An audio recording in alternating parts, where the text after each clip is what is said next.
Bir filmimizdə zavodun insanları və ətraf mühiti necə zəhərlədiyi göstərilir. Gəlin sizə də göstərim. Biz elə işləməliyik ki, düşmənlərimiz qahrolsun. Biz çətinlikdən qorxmuruq, amma düşmənimizi yaxşı tanıyırıq. Ən böyük düşmənimiz bu zəhərli sexdir. Siz o zəhərli sexi bağlamalısınız və sana. Bu filmdə hadisələrin keçdiyi yer dəqiq deyilməsə də, Sumqayıt olduğu anlaşılır.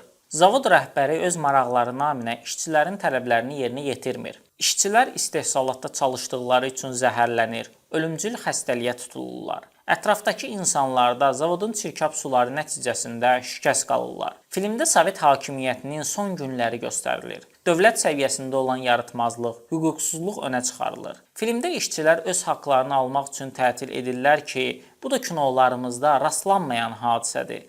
Bu hadisələrlə yanaşı sevgi hekayələri, Qarabağ problemi də çatdırılır. Filmin adı Mənim Ağ Şəhərimdir.